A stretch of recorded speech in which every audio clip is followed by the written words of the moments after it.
Hey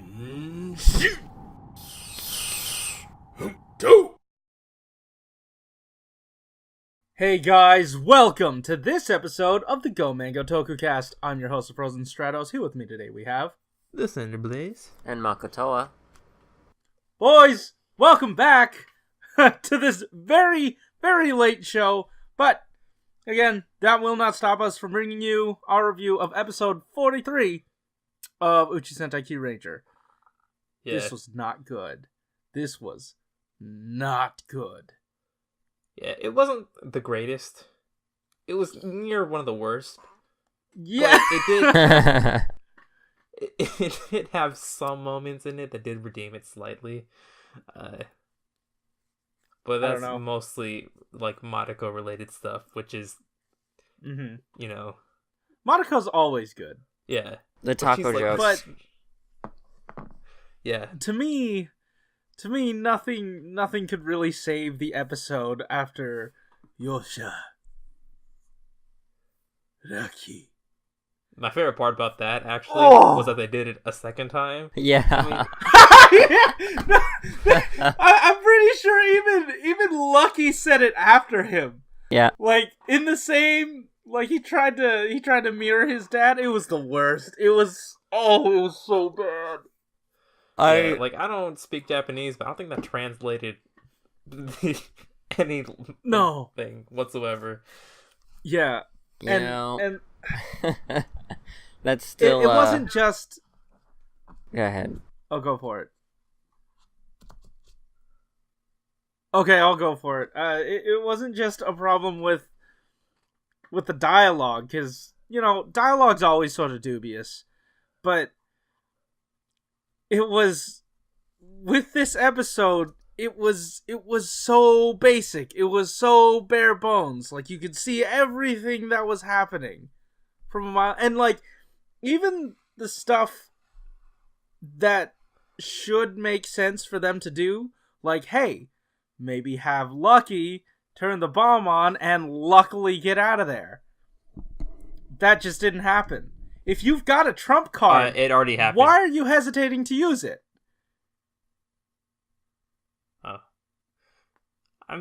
But the irredeemable evil father had to die and be redeemed at the last minute in his death. Oh wait, he wasn't evil. Oh wait, he was already dead. Oh wait, he wasn't dead. That's what bothers me. We were done with this plot, and they still keep drilling it into us. Like, I stopped caring. I was fine with moving on after seeing how lackadaisical they made that plot, and to have it return like a disease or something. I was just... Oh, could you just please go away? It's like getting a cold and then getting an even worse cold afterwards. Yeah. I don't want this again. In the past, I don't need this again. In the past episodes we've done, I recall us agreeing that this show is amazing when it's not a Lucky-centered episode. You know, like, every time it's some other character, we enjoyed ourselves so much more than when Lucky was the focus. And the fact that, like, this whole plot thing is kind of heading up the end of the show is just bringing the finale down that much more. Because I don't... Well, I mean, like, as strongly as I feel about this episode, and I felt real, like, you can watch it in the watch-along, but I was ragging on this episode pretty hard. That's not I don't think that's gonna be, like, the final thing.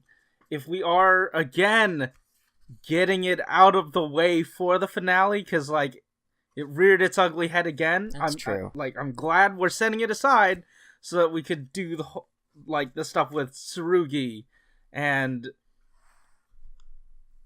that crow-looking thing. That's got to be Cuervo. When there was that reveal, right? Or something. There's got to be some tie to Cuervo, and that was the only thread keeping me interested throughout this entire episode. Yeah, and like the whole Cuervo, reveal, I think in the middle of the episode, it wasn't too surprising. It wasn't revealed in the middle of the episode. That was... It was at the beginning. He just had... I think it was the cold No, open. it was only the end. It was only in the post-credit scene. Or not post... the, Post-credit There's issues with that, too. I mean, technically... And then Nick Fury walked out, and... I mean, technically it is, but it's like the next episode preview, right? No. It was during the episode when Tsurugi, like, you know, someone had contacted him, like, or Madako? Someone contacted him and was like, hey, Dino Charge wants to talk. And then he goes to have a talk with them. Or with Dino Charge. And then there's this bright light and he reveals He shows wings, but he doesn't show the bird's face. No, but it shows, like, 3 sets of black crow wings. They weren't black. That leads me to believe they that were it's black. Cuervo. They were black. They were black. Also, even if they weren't black, there's only been one bird character that we've had in this series. Excuse me! Excuse me! What? Am I missing someone? What about Raptor? Raptor's not a bird. She got wings! She's an angel. She got Okay, that's fair. That's fair. You are indeed correct. She is an angel. Yeah. She's too pure for this world. Too good for this show, but you know. Yeah. They didn't have the full we didn't get lineup. our second. What? They didn't have the full lineup this episode, but that makes sense because this wasn't the finale, even though it felt like it should have been the finale. I'm not gonna lie, like, it felt like it was gonna be the final episode. Well, when me. I was watching this series by Des Shinta about Dino Charge, and he was talking about, oh hey, Toei they inevitably dropped the New Year's specials that were just the clip shows so that they could put that money into the Christmas episode. So I think in the spirit of that, like, they put a lot more money into this episode. Same with Build. Like this week. For this week, we got a lot more for the Christmas episode before they go on break next week. And then suddenly Christmas, right? That happened too. At the very end. Yeah, it did. Yeah. That was the thumbnail for the watch-along. And it's just... Man. Oh, boy. That... Even down to the Christmas-themed Kyutama. Like, we've been saving this one. Like, what? Where did that... You know, you stopped... I remember back... Oh, it came from the Christmas cake that you'd buy around Christmas that comes with an exclusive Christmas Kyutama. Corey, I remember back Don't forget to buy that Christmas cake. I remember back when Sky Blue was revealed as a as a Kyuranger, and you were having problems with, like, the continuity of how Kyutama are created. And now it's like, well, there's another one. Like, I mean, we went through some... I don't want to say world building. I just... Like, we saw Kyutama get made, ostensibly, a few episodes ago, if you don't like, if you recall. I think it was okay for, like, the attacks and minor stuff like that, but to actually make a Kyuranger, I think they already established rules for that, and how there's, like, only 9 and stuff. They also said some other stuff about it. And that's probably where Corey got his gripes from. For this one, it's just like, whatever, you know, they got put out product. But, like, the reason I kind of hated this... go ahead. The Sun and Moon Kyutama, that was probably made by like, the Show? Not the Kyurangers, but the Rebellion, whoever that may be. No idea. Wasn't Show the one making the Kyutamas? Huh? Wasn't Show the one that was making the Kyutamas? Like, he was I going thought it was around the Rebellion. gathering Kyutamas and the Kyurangers or something? Honestly, I thought it was the Rebellion. No idea. Yeah. But, yeah, I don't know. This episode presented a lot of irksome things, and that I feel like that was second on my list. The Tonal Whiplash, because we almost had something good. We almost had a great character moment. Like, I know the Lucky's dad stuff. That was boring. That was dumb and stupid, and it sucked. But hey, you know who it also sucked for? Lucky. And everyone was like, hey man, you're sad, and I get it, and we want to be there for you. And there was a moment with Chameleon, what's her name, Hammy, and there was a moment with Sho. And then they all showed up to the bridge. Suddenly Christmas too. Like, I mean, I can't imagine Lucky was gone for more than like a couple of minutes. He walks out and it just cuts to that scene, and then they follow him, and then they talk briefly, and then they're back, and the entire set is just completely decorated head to toe. And that just, I don't know, that took me out of it, because it was like, oh, and there was also like a ton of cooked food by Spada as well. And no tacos. And no tacos. I know. But, yeah, like, that was the reason I hate that scene so much is because, like, Kyuranger had like that issue where they couldn't set up things before we had an emotional moment, and I felt like for Lucky's father's death, despite how stupid it was and how stupid it felt, like the repercussions, you can actually feel it from Lucky, and like that whole scene was really nice. Like, right where they're like not in the basement, but like in the lower decks of the ship, Mm-hmm. and then they go up, and then it's like, well, Kotaro decided it's Christmas, so you better be, happy now. And he's like, you know what? I am happy. And it's like, what? Your dad just died. Yeah. Like, yeah.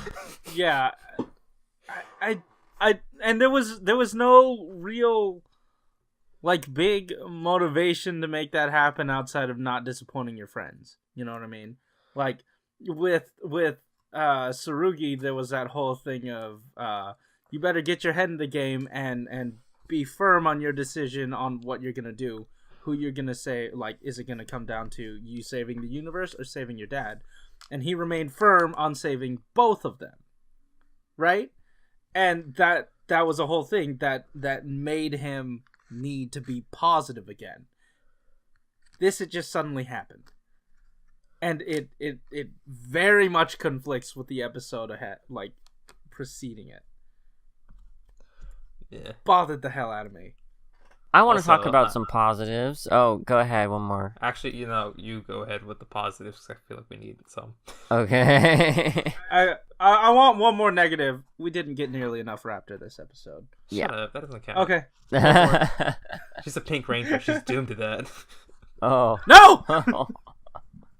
I was going to say I was happy that they tried to give Garu some, like, second in command or second hand man, Blue Ranger type right attention. hand man. Yeah, right hand, like that kind of thing. For a little bit, he got to sort of 1v1 the Lucky's dad, and he held his own. He even did the like what is it? The Gemini one? The Gemini whatever Kyutama makes him duplicate. Kyutama. I thought you were going to bring up a good point, Michael, and then you started talking about Garu, and I was like, oh, this ain't going anywhere.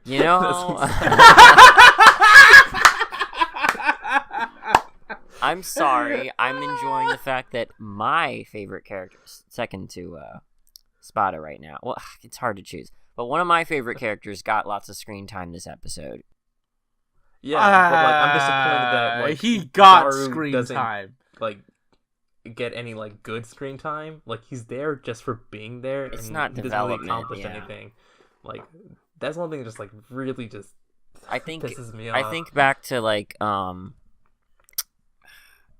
Gokai Blue, where he got to have his moment against the cyborg robot bad guy. Have his own like story arc, but 1v1, and how cool that was. I wish that there was something like that Garu could have been part of, but I mean, I think that's why I maintain that, like, instead of this dad stuff, it would have been cooler to have one of his, not necessarily his tribe, but one of his race from his planet actually be a villain, like an actual legitimate villain. Dude, when the like masked samurai dude first showed up, I thought it was gonna be like one of Garu's friends, because he did talk about like, you know, his race getting kind of destroyed by I was about to say dead boss. What's like by these villains, and you know, it would give him someone to fight. It wouldn't make much sense, but you know, at least he'll do something, you know. Yeah. But no, but like that again.